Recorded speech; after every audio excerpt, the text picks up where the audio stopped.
బట్టి దాన్ని రీప్రొడ్యూస్ చేద్దాం అన్నట్టుగా కాదు. గ్రూప్ 1 ఎగ్జామినేషన్ ప్రిలిమ్స్లో మీకు ఆబ్జెక్టివ్ తరహా ఉంటుంది, మల్టిపుల్ చాయిస్ క్వశ్చన్స్ ఉంటాయి. ఎందుకంటే గ్రూప్ 1 ఎగ్జామ్ అనేది 3 లెవెల్స్లో ఉండే exam, prelims, mains and interview అని చెప్పి. అయితే ఏపీలో భవిష్యత్ నోటిఫికేషన్స్ విషయంలో ఇంటర్వ్యూ ఉండదు. బట్ ఆల్రెడీ ఏదైతే 2020లో ఎగ్జామ్ జరిగిందో దానికి ఇంటర్వ్యూస్ ఉంటాయి. సో ఆ ఇంటర్వ్యూస్ కూడా సంబంధించినటువంటి రిజల్ట్స్ కూడా 1 or 2 monthsలో ఇవ్వచ్చు.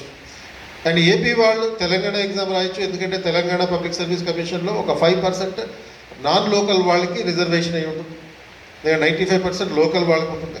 అలాగే తెలంగాణ వాళ్ళు ఏపీ ఎగ్జామ్ కూడా రాయొచ్చు. ఏపీ గ్రూప్ 1 పడినా కూడా 15% అక్కడ నాన్ లోకల్కి రిజర్వేషన్ ఉంది. సో కాబట్టి ఈ సిలబస్ కూడా మోరార్లెస్ 90% కామన్. అంటే ఎక్సెప్ట్ ఈ రీజనల్ ఇష్యూస్ తీసేస్తే సిలబస్ని ఏ విధంగా రూపొందించారంటే, ఫర్ ఎగ్జాంపుల్ ఏపీ గ్రూప్ 1 తీసుకుంటే ఏపీ గ్రూప్ 1 సిలబస్ రీజనల్ ఇష్యూస్ని మినహాయించడం జరిగితే మిగతా 80% of the syllabus compatible to the UPSC. అంటే సివిల్ సర్వీసెస్కి ఏ సిలబస్ అయితే ఉందో అదే సిలబస్ని ఈ గ్రూప్ 1లో కూడా ఇన్కార్పొరేట్ చేయడం. అండ్ సేమ్ తెలంగాణ సిలబస్ కూడా అదే విధంగా ఉంది. ఈ రీజనల్ ఇష్యూస్ని మినహాయిస్తే మిగతా అంతా కూడా మనకి సివిల్ సర్వీస్ ఎగ్జామ్కి సంబంధించిన సిలబస్ లాంటిది. సో యూజువల్గా ఈ మధ్యకాలంలో మనకి ఆంధ్ర నుంచి, తెలంగాణ నుంచి యూపీఎస్సీలో రిప్రజెంటేషన్ పెరుగుతుంది. ఎందుకు పెరుగుతుంది అంటే ఈ కంపాటబిలిటీ కారణం. అంటే సివిల్ సర్వీసెస్కి ప్రత్యేకంగా మళ్ళీ ప్రిపేర్ అవ్వక్కర్లేదు, లేకపోతే గ్రూప్ 1కి ప్రత్యేకంగా ప్రిపేర్ అవ్వక్కర్లేదు. రెండింటికి ఆల్మోస్ట్ కామన్గా ఉండేటటువంటి సిలబస్. అంతేకాకుండా మీరు ఈ స్టేట్ డివైడ్ అయిన తర్వాత కానీ, స్టేట్ డివైడ్ కాకముందు కానీ మీరు క్వశ్చన్ పేపర్స్ చూస్తే 2011లో ఒక AP group 1 before the bifurcation ఒక ఎగ్జామ్ జరిగింది. ఆ 2008లో ఒక ఎగ్జామ్ జరిగింది. అండ్ మళ్ళీ 2016లో జరిగింది సెపరేట్ అయ్యాక ఏపీలో. ఈ 2020లో జరిగింది. ఈ పేపర్లు అన్నీ చూస్తే మీరు వీటిల్లో మినిమం సగం క్వశ్చన్స్ యూపీఎస్సీలో గతంలో ఇచ్చిన పేపర్స్ ఆధారంగానే ఇచ్చారు. కొన్ని క్వశ్చన్స్ అయితే యాజ్ ఇట్ ఈజ్గా వర్డ్స్ కూడా తేడా లేకుండా యాజ్ ఇట్ ఈజ్గా రీప్రొడ్యూస్ చేయండి. సో కాబట్టి ఏమవుతుంది అంటే సివిల్స్ రాసే వాళ్ళకి గ్రూప్ 1 బెనిఫిట్ ఉంటుంది. గ్రూప్ 1 ప్రిపేర్ అయ్యే వాళ్ళు సివిల్స్ కూడా ఒక అటెంప్ట్ ఇచ్చే ప్రయత్నం చేయొచ్చు. ఓన్లీ థింగ్ సివిల్స్లో ఏంటి అంటే మీరు ఒక ఆప్షనల్ సబ్జెక్ట్ని సెలెక్ట్ చేసుకోవాలి. ఆప్షనల్ సబ్జెక్ట్ కూడా సపోజ్ పొలిటికల్ సైన్స్ కానీ, పబ్లిక్ అడ్మినిస్ట్రేషన్ కానీ, సోషియాలజీ కానీ ఇటువంటి ఆప్షన్లు పెట్టుకుంటే మీకు జిఎస్కి ఉపయోగపడుతుంది. అండ్ ఆప్షనల్ కూడా మీకు కవర్ అయినట్టుగా ఉంటుంది. ఎందుకంటే ఇవి ఈ ఏరియాస్ పాలిటీ, పబ్లిక్ అడ్మినిస్ట్రేషన్ డైరెక్ట్గా మనకి గ్రూప్ 1లో అయితే పాలిటీ అండ్ పబ్లిక్ అడ్మినిస్ట్రేషన్ ఏపీలో అట్లా టైటిల్ పెట్టుకున్నారు. అండ్ అదేవిధంగా ఇక్కడ స్టేట్లో అయితే, తెలంగాణ స్టేట్లో అయితే మీకు పాలిటీ అండ్ గవర్నెన్స్ అనే పేరుతో టైటిల్ ఉంటుంది. సో ఈ పాలిటీ అండ్ గవర్నెన్స్ అంటే నథింగ్ బట్ అడ్మినిస్ట్రేషన్. పాలిటీకి మీరు ప్రిపేర్ అవ్వాల్సింది కూడా యూజువల్గా మీరు లక్ష్మీకాంత్ ఇటువంటి పుస్తకాలు చదువుతుంటారు పాలిటీ అనేటువంటి. బట్ పాలిటీకి లక్ష్మీకాంత్ పుస్తకం చదవడం కంపల్సరీ, బట్ నాట్ యాడిక్వేట్. అంటే ఎందుకు యాడిక్వేట్ కాదు, పాలిటీ మీద ఒక ఫండమెంటల్ ఐడియా రావాలి అంటే ఇటువంటి బుక్ చదవాలి. తెలుగు మీడియం స్టూడెంట్స్ అయితే యూజువల్గా మనకి ఇప్పటిదాకా మీరు తెలుగు అకాడమీకి సంబంధించినటువంటి పోటీ పరీక్షల ప్రత్యేకం అని చెప్పి భారత రాజ్యాంగం అనుకుంటుంది. భారత రాజ్యాంగం పోటీ పరీక్షల ప్రత్యేకం. అది ఓన్లీ ఆబ్జెక్టివ్ తరహా ఎగ్జామినేషన్కి అయితే సరిపోతుంది. అండ్ అది చదివితే అసలు పాలిటీ బ్యాక్గ్రౌండ్ ఏమీ లేనటువంటి వాళ్ళు, అంటే బీటెక్, బీఎస్సీ ఇటువంటి చదివిన వాళ్ళు దాని మీద ఒక మినిమం ఐడియా తెచ్చుకుంటారు. గ్రూప్ 2 వరకు సరిపోతుంది, బట్ గ్రూప్ 1కి అది సరిపోదు. సో గ్రూప్ 1 ఎందుకు సరిపోదు అంటే ఏదైతే మనం ఒక ఆబ్జెక్టివ్ లెవెల్లో ఒక సింగిల్ సెంటెన్సెస్లో చదువుతాము, ఒక ఫ్యాక్చువల్ రూపంలో చదువుతాము, దాన్ని రివర్స్ చేసి క్వశ్చన్గా అడుగుతాం.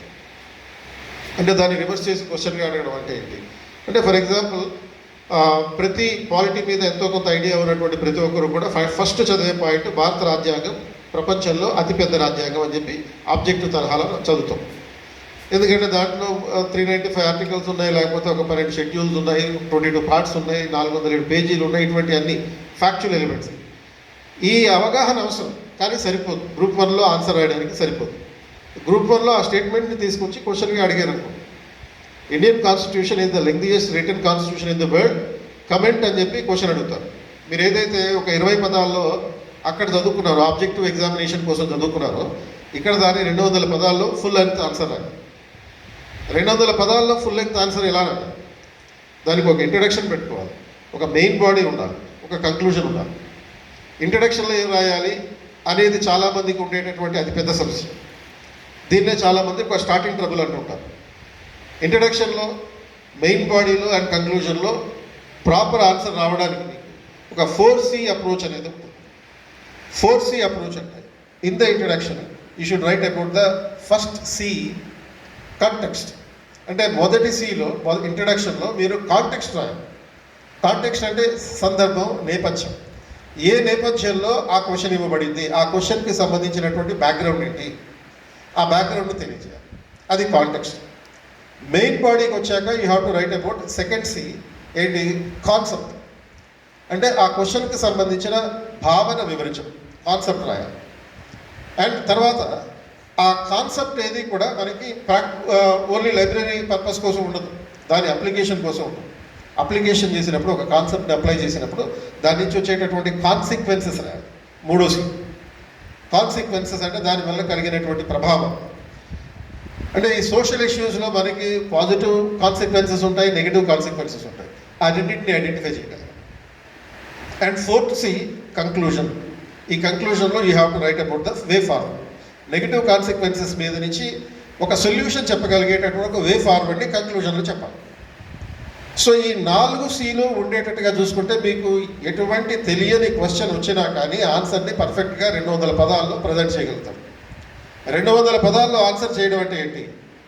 అది పర్ఫెక్ట్గా ఇట్లా లెక్క పెట్టుకోవాలా, 1, 2, 3 అని చెప్పి పదాలు లెక్క పెట్టుకోవాలా అంటే లెక్క పెట్టుకోవాల్సిన అవసరం లేదు. చిన్న కాకి లెక్క.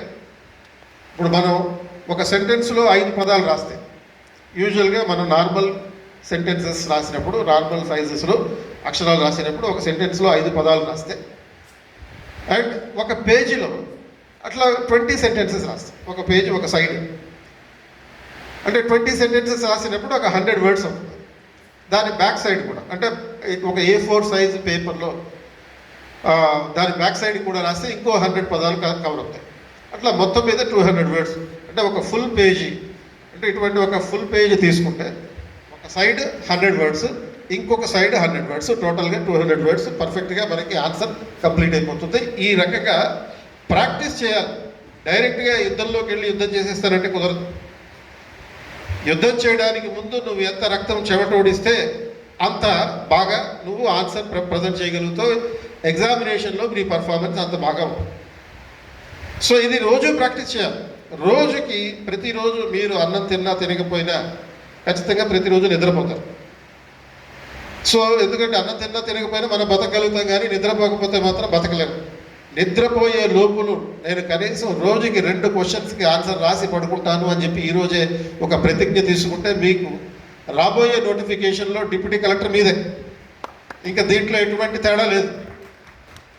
ఎందుకంటే no one can achieve the group 1 without a proper practice. సరైన ప్రాక్టీస్ లేకుండా కేవలం ఎవడైనా చదువుకుని వెళ్తాడు. చదవడం అందరికీ వస్తుంది, బట్టి పట్టడం, బైహార్ట్ చేయడం అందరికీ వస్తుంది, కానీ రాయమంటేనే ఇబ్బంది వచ్చేస్తుంది. అండ్ ఇంకా చిత్రమైనటువంటి పరిస్థితి ఏంటంటే టెస్ట్ సిరీస్ పెడతాం. టెస్ట్ సిరీస్ పెట్టినప్పుడు అందులో జాయిన్ అవుతారు. జాయిన్ అయ్యి టెస్టులు రాయకుండా ఓన్లీ క్వశ్చన్ పేపర్ తీసుకుని ఆన్సర్ షీట్లు తీసుకుని వెళ్ళిపోతారు, కీ తీసుకుని వెళ్ళిపోతారు. అది అన్నిటికన్నా పెద్ద ద్రోహం, మీకు మీరు చేసుకునేటటువంటి ద్రోహం. సో కాబట్టి మీరు గత ప్రశ్నపత్రాలని ఆధారంగా చేసుకుని రాబోయే ఎగ్జామినేషన్కి ఈ రైటింగ్ ప్రాక్టీస్ మీద ఫోకస్ చేస్తూ మీరు ప్రిపేర్ అవ్వాల్సి ఉంటుంది. గత ప్రశ్నపత్రాలు అంటే మరి గ్రూప్ 1లో adequate number of question papers లేవు కదా అని అంటే నేను స్టార్టింగ్లో చెప్పినట్టుగా యూపీఎస్సీ సివిల్ సర్వీస్ ఎగ్జామ్స్కి సంబంధించిన ఓల్డ్ క్వశ్చన్ పేపర్స్ తీసుకోండి. ఎందుకంటే 2017లో యూపీఎస్సీ అండ్ తర్వాత వివిధ రాష్ట్రాల్లో ఉన్నటువంటి పబ్లిక్ సర్వీస్ కమిషన్ వాళ్ళు పెట్టుకున్నటువంటి ఒక నేషనల్ పబ్లిక్ సర్వీస్ కమిషన్స్కి సంబంధించిన సమావేశంలో చేసిన తీర్మానం ఏంటంటే 2 ముఖ్యమైనటువంటి తీర్మానాలు ఉన్నాయి. ఒకటి, అన్ని స్టేట్ పబ్లిక్ సర్వీస్ కమిషన్లు తమ సిలబస్ని యూపీఎస్సీ సిలబస్ తోటి కంపాటబుల్గా ఇంటిగ్రేట్ చేయాలి. అదొక తీర్మానం. రెండో తీర్మానం ఏంటి అంటే యూపీఎస్సీలో ఇంటర్వ్యూకి అటెండ్ అయిన తర్వాత, యూపీఎస్సీ ఇంటర్వ్యూకి అటెండ్ అయిన వాళ్ళ అభ్యర్థులు ఎవరైతే ఉంటారో అందులో సగం మంది 1:2 రేషియోలో సెలెక్ట్ అవుతారు ఇంటర్వ్యూకి. అందులో సగం మంది సెలెక్ట్ అవుతారు, సర్వీస్ వస్తాయి. సర్వీస్ రాకుండా ఇంకో సగం మంది ఉన్నారు. అంటే సపోజ్ ఒక 1000 పోస్టులు ఉన్నాయనుకోండి, 2000 మంది ఇంటర్వ్యూకి వెళ్తారు. 2000లో 1000 మందికి పోస్ట్ వస్తుంది. ఇంకో 1000 మందికి పోస్ట్ రాదు. అండ్ అంటే మీనింగ్ ఏంటి, ఆల్మోస్ట్ 1.5 year పాటు వాళ్ళు చేసిన కృషి ఫలితం లేకుండా పోతుంది. మళ్ళీ వాళ్ళు ప్రిలిమ్స్ నుంచి రాయాలి. సో వీళ్ళు యూపీఎస్సీ తీసుకున్నటువంటి నిర్ణయం ఏంటి అంటే, ఎవరైతే అభ్యర్థులు పర్సనాలిటీ టెస్ట్కి అటెండ్ అయ్యి, అంటే ఇంటర్వ్యూకి అటెండ్ అయ్యి ఫెయిల్ అవుతారో వాళ్ళకు సంబంధించినటువంటి మార్కులన్నీ, మెయిన్స్, ప్రిలిమ్స్ అండ్ ఇంటర్వ్యూకి సంబంధించిన మార్కులన్నీ పబ్లిక్ డొమైన్లో ప్లేస్ చేయడం జరుగుతుంది.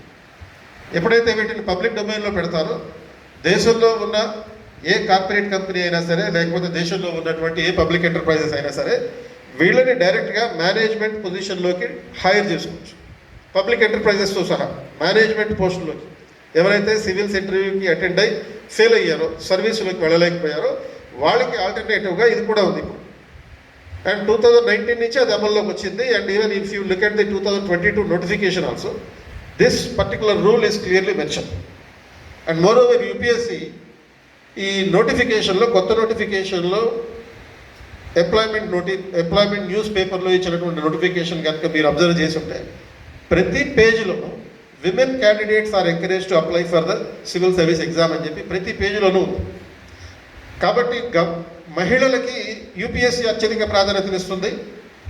And UPSC state public service commission తోటి చెప్పినటువంటి ఈ ఇంటిగ్రేషన్ అనే ప్రాసెస్లో భాగంగా ఈవెన్ స్టేట్ పబ్లిక్ సర్వీసెస్ కమిషన్స్లో కూడా విమెన్కి తగినంత ప్రాధాన్యతనివ్వడం జరుగుతుంది. కాబట్టి ఈ అంశాలన్నింటినీ దృష్టిలో పెట్టుకుని మీరు కొంచెం కష్టపడితే, ఆల్రెడీ మీకు చాలామందికి సబ్జెక్ట్ తెలుసు, గ్రూప్ 1 సెమినార్ మాత్రమే అని వచ్చారు అంటే మీకు సబ్జెక్టుకి ఎంతో కొంత అవగాహన ఉంది. మీకు ఇప్పుడు కావాల్సింది ద ఫినిషింగ్ టచ్. ఈ ఫినిషింగ్ టచ్ అంటే ఏంటి, మీకు గ్రూప్ 1 సబ్జెక్ట్ని ఏ విధంగా చదవాలి, సబ్జెక్ట్ అది, కానీ దాన్ని చదివే పద్ధతి మారుతుంది. అంటే చదివే పద్ధతి మారడం అంటే ఏంటి అంటే, ఉదాహరణకి మనకి సిలబస్లో, పాలిటీ సిలబస్లో బ్రిటిష్ వలస పాలన అవశేషాలు అని చెప్పి ఒక టాపిక్ ఉంది. అంటే ఇంత historical background of the constitution అనేటటువంటి టాపిక్, అంటే భారత రాజ్యాంగ చారిత్రక నేపథ్యం. అండ్ చిన్నప్పటి నుంచి మన చదువుకున్నటువంటి హిస్టరీ టెక్స్ట్ బుక్లో ఉన్నటువంటి పాయింట్ ఏంటంటే, ప్రతిసారి కూడా మనం బ్రిటిష్ గవర్నమెంట్ని విమర్శిస్తూ ఉంటాం. బ్రిటిష్ గవర్నమెంట్ అంటే మనకి అత్యంత ఏహ్యతాభావాన్ని డెవలప్ చేయడం జరిగింది. బట్ పాలిటీలో నీ ఓరియంటేషన్ మారాలి. ఓరియంటేషన్ మారడం అంటే ఏంటి, బ్రిటిష్ పరిపాలనలో కేవలం నష్టం జరగడమే కాదు, బ్రిటిష్ పాలన వల్ల భారతదేశానికి జరిగిన ప్రయోజనం ఏంటో చెప్పాలి. యూజువల్గా మనకి హిస్టరీలో నేర్చుకున్నటువంటి పాయింట్ ఏంటంటే, British government divide and rule policy ఆధారంగా పరిపాలన చేశారని చెప్పారు. బట్ రియాలిటీ ఏంటి అంటే, British has ruled the country by unite and rule, not divide and rule. It is a unite and rule policy. Comment అని చెప్పి క్వశ్చన్ అడగచ్చు. దాన్ని నువ్వు సపోర్ట్ చేస్తూ స్టేట్మెంట్స్ రాయాలి. It is not the divide and rule but unite and rule. అంటే దేశాన్ని విభజించు పాలించు కాకుండా సమైక్యపరిచి పాలించడం జరిగింది. బ్రిటిష్ వాళ్ళు వచ్చేంత వరకు భారతదేశంలో అనేక రకాల సంస్థానాలు ఉన్నాయి, వాటన్నిటిని ఇంటిగ్రేట్ చేశారు. సో ఆ ఇంటిగ్రేషన్ పాలసీలో భాగంగానే దేశాన్ని సమైక్యం చేసినటువంటి అనేక రకాల పాలనా యంత్రాంగాల్ని క్రియేట్ చేశారు. అండ్ సివిల్ సర్వీస్ వ్యవస్థని మనం steel frame of Indian British administration in India అంటాం. ఆ భారతదేశంలో ఈ సివిల్ సర్వీస్ వ్యవస్థని స్టీల్ ఫ్రేమ్ అని అందాం. సో ప్రతి విషయానికి బ్రిటిష్ గవర్నమెంట్ని అసంగించుకోవాల్సినటువంటి అవసరం లేదు. ఇప్పుడు సపోజ్ మన భారత రాజ్యాంగం ఉంది, 70% of the Indian constitution is based on the 1935 government of India act. And 1935 government of India యాక్ట్కి ఆధారం ఏంటి, Simon commission report. Simon commission ఎక్కడికి వెళ్తే అక్కడ భారతీయులు వ్యతిరేకించారు. మరి అంత వ్యతిరేకత ఉన్నప్పుడు నెహ్రూ రిపోర్ట్ ఆధారంగా భారత రాజ్యాంగాన్ని తయారు చేయకుండా సైమన్ కమిషన్ రిపోర్ట్ ఆధారంగా వచ్చిన 1935 గవర్నమెంట్ ఆఫ్ ఇండియా యాక్ట్ ఆధారంగా భారత రాజ్యాంగాన్ని ఎందుకు తయారు చేయాలి? కొన్ని సపోర్టింగ్ ఏరియాస్ ఉన్నాయి, కొన్ని సపోర్టింగ్ ఏరియాస్ కాదు. ఇప్పుడు సపోజ్ మనం 2005లో సమాచార హక్కు చట్టాన్ని చేసుకున్నాం. అంటే దేశంలో పారదర్శక పాలన ఉండాలని. మరి అట్ ద సేమ్ టైం 1923లో చేసినటువంటి అఫీషియల్ సీక్రెట్స్ యాక్ట్ ఇప్పటికీ నడుస్తూనే ఉంది కదా. అంటే బ్రిటిష్ పరిపాలన అవశేషం ఏదైతే ఉందో అది కొనసాగుతూనే ఉంది, ఎందుకంటే అది బాగుంది కాబట్టి. ప్రతి విషయాన్ని విమర్శించాల్సినటువంటి అవసరం లేదు. అంటే ఇటువంటి భిన్నమైనటువంటి దృక్కోణంతో ఈ పాలిటీలో కానీ, సైన్స్ అండ్ టెక్నాలజీలో కానీ, సోషాలజీలో కానీ ఉండే అంశాలని చదవాలి, ఆపోజిట్ డైమెన్షన్లో చదవాలి. క్వశ్చన్స్ ఆ పర్స్పెక్టివ్లో అడగాలి. ఎందుకంటే ఇప్పుడు సపోజ్ 2012లో యూపీఎస్సీలో ఒక క్వశ్చన్ ఇచ్చారు. ఎందుకంటే 2011లో లోక్పాల్ కోసం దేశవ్యాప్తంగా ఉద్యమం జరిగింది అండ్ లోక్పాల్ ఏర్పాటు చేశారు, జన లోక్పాల్ అనేటటువంటి ప్రతిపాదన ద్వారా. అండ్ 2012లో యూపీఎస్సీలో ఇచ్చిన పాలిటీలో ఇచ్చిన క్వశ్చన్ ఏంటి అంటే, just by merely establishing the Lokpal corruption cannot be eradicated, explain అన్నాడు. కేవలం లోక్పాల్ ఏర్పాటు చేసినంత మాత్రాన అవినీతి అంతరించిపోదు, వ్యాఖ్యానించము అనేది అక్కడ ఇచ్చిన క్వశ్చన్. సేమ్ క్వశ్చన్ ఏపీపీఎస్సీ ఎగ్జామ్లో without a change of a word, ఒక్క పదాన్ని కూడా మార్చకుండా అదే క్వశ్చన్ ఇవ్వడింది. So that itself is indicating మనం జనరల్గా ఏదైతే రొటీన్ పర్స్పెక్టివ్లో చదవడం జరుగుతుంటుందో దానికి భిన్నంగా క్వశ్చన్ అడుగుతాడు. బ్రిటిష్ పరిపాలనని విమర్శించాల్సిన అవసరం లేదు, ఎందుకంటే ప్రస్తుతం ఉన్నటువంటి పాలన అంతా బ్రిటిష్ వలస పాలన అవశేషమే. మనకున్న రైల్వేస్ కానీ, టెలిగ్రాఫిక్ సిస్టమ్ కానీ, టెలికమ్యూనికేషన్ సిస్టమ్ కానీ, రైల్వే బడ్జెట్ కానీ, అసలు బడ్జెట్ అనే యంత్రాంగమే కానీ, ప్రజాస్వామ్యం కానీ, పార్లమెంటరీ ప్రభుత్వ వ్యవస్థ కానీ, ఫెడరలిజం అనే కాన్సెప్ట్ కానీ, any idea you take in the administration and the politics, it all comes from the British government. అసలు ప్రస్తుతం ఉన్నటువంటి ఇండియన్ పోలీస్ యాక్ట్ ఎప్పటిది 1861 నాటిది, ఇప్పటికీ నడుస్తుంది. ఇండియన్ పీనల్ కోడ్ 1860 లాంటిదే ఇప్పటికీ నడుస్తూ ఉంది. అసలు ఎందుకు ఇప్పుడు మీరు గ్రూప్ 1 పోస్టుల కోసం వచ్చారు. ఈ గ్రూప్ 1లో అత్యున్నతమైనటువంటి పోస్ట్ ఏది? Deputy collector. ఆ కలెక్టర్, డిప్యూటీ కలెక్టర్ గారిన పైన కలెక్టర్ ఉన్నాడు. వారెన్ హేస్టింగ్స్ ఎప్పుడో 1772లో క్రియేట్ చేస్తే ఆ పదవి కోసం ప్రతి సంవత్సరం 10 లక్షల మంది కొట్టుకుంటున్నారు యూపీఎస్సీ ద్వారా. అండ్ దాని తర్వాత లెవెల్లో ఉండే డిప్యూటీ కలెక్టర్ పోస్ట్ కోసం ఏదైతే మనకి బెట్టి క్రియేట్ చేశాడో ఆ పోస్ట్ కోసం మీరందరూ పోరాటం చేస్తూ ఉన్నారు. ఎస్పీ పదవి అప్పటిదే, డిఎస్పీ పదవి అప్పటిదే. అంటే బ్రిటిష్ గవర్నమెంట్ ఇంట్రొడ్యూస్ చేసిన ప్రతి పరిపాలనా యంత్రాంగము ఈ రోజుకి కూడా నడుస్తూనే ఉంది. ఆ డైమెన్షన్లో కూడా ఆలోచించాల్సిన అవసరం. అండ్ ఇలా ప్రతి అంశాన్ని కూడా ఒక ఆపోజిట్ డైరెక్షన్లో ఆలోచించడం జరిగితే ఈ సివిల్స్ లాగానే ఈ గ్రూప్ 1 మీద కూడా మీరు పట్టు సాధించవచ్చు. And secondly, you have to make a writing practice. A regular writing practice is necessary. నిరంతరం ఈ రైటింగ్ ప్రాక్టీస్ చేస్తేనే fundamental principle to crack group 1 is to think reverse. మనం చదివిన దాన్ని దానికి ఆపోజిట్ డైరెక్షన్లో కూడా చదవాలి. Second point is writing practice for the success in the group 1.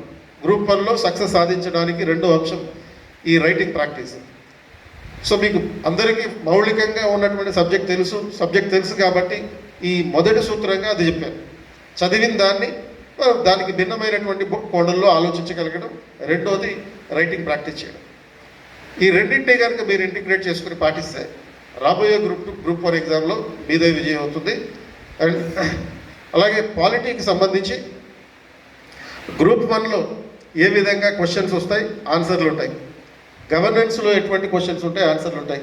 2 books already మీరు చాలామంది దగ్గర ఉండే ఉంటాయి, నేను రాసినటువంటి పుస్తకాలు. అలాగే ఈ అసలు ఓవరాల్గా జనరల్ పాలిటీ, ఈ general polity, constitution and governance మీద కొత్తగా రాబోయే 6th రోజున, మార్చి 6th రోజున ఒక పుస్తకం రిలీజ్ అవుతుంది. ఆల్మోస్ట్ 1000 పేజీల పుస్తకం రిలీజ్ అవుతుంది. అది with colourful diagrams and pictures also. ఇప్పుడు సపోజ్ విలియం బెంటింగ్ అన్నాం. విలియం బెంటింగ్ గురించి యూజువల్గా మనం చదువుతాం, బట్ ఆ పర్సన్ ఎలా ఉంటాడో మనకు తెలియదు. అతని ఫోటో ఉంటుంది. విలియం బెంటింగ్ గురించి రాసేటప్పుడు అతని ఫోటో ఉంటుంది. వారెన్ హేస్టింగ్స్ అంటాం. వారెన్ హేస్టింగ్ ఎలా ఉంటాడో మనకు తెలియదు, అతని ఫోటో ఉంటుంది.